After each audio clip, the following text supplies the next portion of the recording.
Get ready for an epic showdown as heavyweight boxing champ Anthony Joshua faces off against MMA powerhouse Francis Ngannou. This clash of titans promises a battle between Joshua's explosive boxing and Ngannou's raw MMA power. The anticipation is sky high for this historic matchup where styles collide. Meet Anthony Joshua. More than just a boxer, he's a global heavyweight phenomenon. Born on October 15, 1989 in Watford, England, Joshua soared to fame with an Olympic gold in 2012.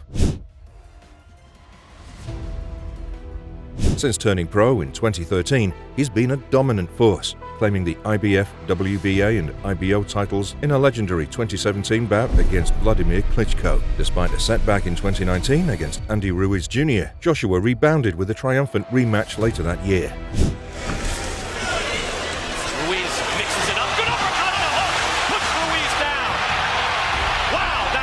Beyond his boxing prowess, Joshua's charisma and athleticism make him a favorite worldwide. His matches aren't just fights, they're an experience, drawing fans from all corners of the globe. And on the other side, we have Francis Ngannou, not just a fighter, but a powerhouse reshaping the landscape of heavyweight mixed martial arts. Born on September 5, 1986 in Cameroon, Ngannou's journey to stardom is nothing short of remarkable. Rising to prominence with a background in boxing, he transitioned to MMA, captivating audiences with his raw power and lightning-fast knockouts.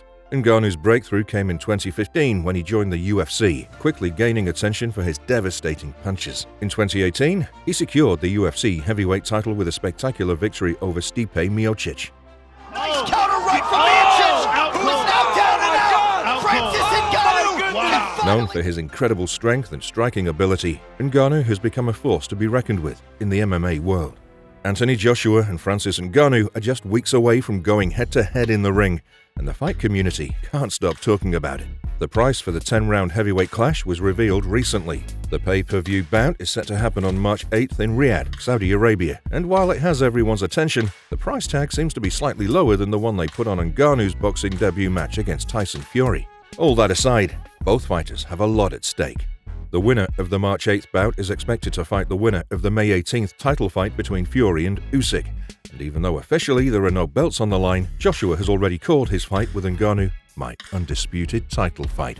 A win for him could mean once again proving himself in the boxing community and redeeming himself from his losses to Usyk and adding a former UFC champ to his resume. On the other hand, a win for Ngannou would mean he could really get the ball rolling in his boxing career.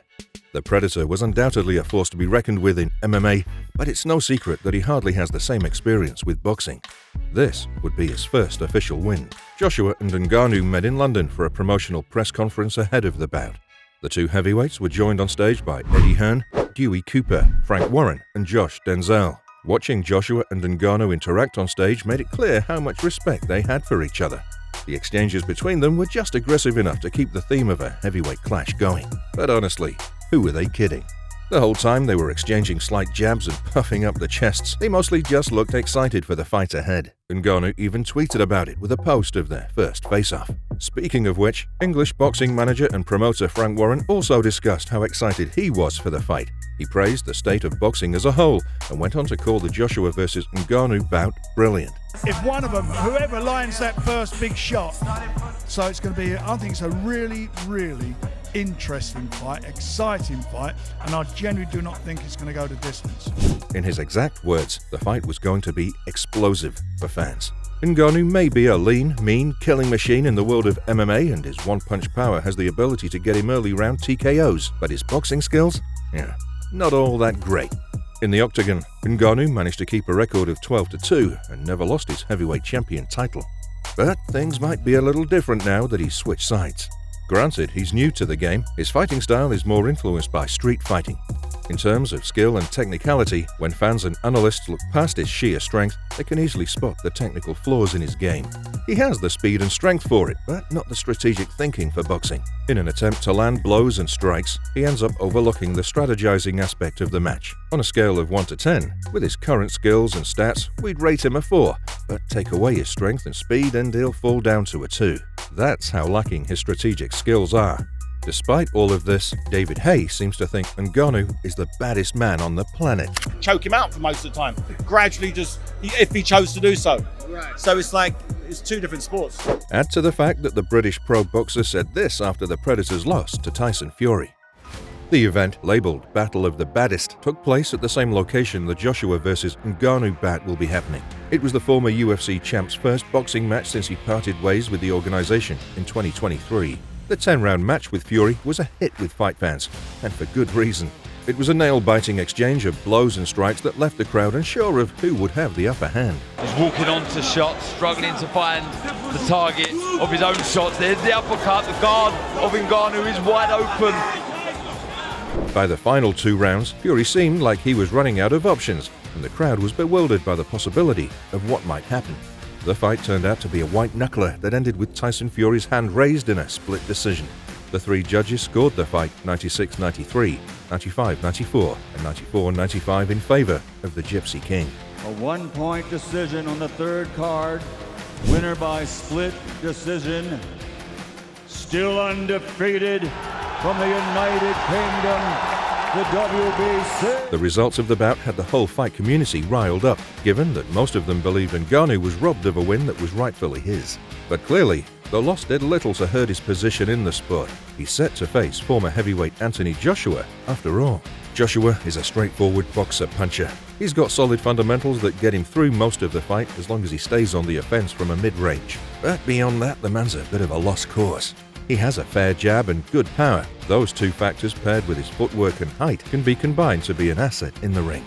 Some would say Joshua's style of fighting is efficient. He doesn't make any unnecessary moves, and most of his punches are direct. The British pro boxer tends to maintain his position in the center of the ring in most situations and force opponents to step back, which in turn makes it difficult for them to develop a sound strategy when a 6'6" giant is taking up most of the space in the ring. On the other hand, Joshua has never really been much of a slugger, nor an inside fighter. The reason for that is pretty simple and straightforward.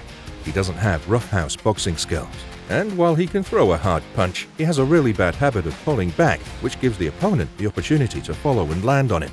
This makes his defense all around pretty lousy. He gets tagged way too easily, and maybe that's because he's too eager to land a good shot, but tactically, all of these factors bring his fighting style down to almost novice level. He's got a tough chin and he can take hits, but nothing extraordinary that could prove to be of much use to him in a match. On the contrary, despite his shortcomings, Joshua absolutely annihilated his last opponent, Swedish pro boxer Otto Wallin. The first round started with Joshua managing to get himself the upper hand. He carried that momentum straight into the second round, and it looked like that was how it was going to be for most of the match. Do some damage. Tell you what, I'm seeing some sharpness, some good stuff from Joshua right now. He's throwing the jab under. Wallin was clearly worn out and sluggish. Otto Wallin so full of confidence heading into this fight, but AJ is literally beating that out of him right now. He looks like a wilting rose, fading. But you could take one look at Joshua and see just how much fight he still had in him. AJ had been aiming for a finish as soon as the opening bell had rung, and by the 5th round, after a brutal right cross left hook combo, he almost had it. There's no power in the shots at all. Fantastic stuff. Wallin had to retire to his corner, still following that lethal combination, and while Joshua was readying himself for the 6th round, the Swedish pro boxer team decided that their guy was done for the match. Victory was Joshua's, and so was the oncoming bout with Ngannou. Final moments of what turned out to be the final round. The referee goes over to the corner, and that is it. For me, that's the right call. Stay on the edge of your seat for the upcoming clash between Anthony Joshua and Francis Ngannou. Hit that subscribe button to catch all the action and analysis as soon as it drops.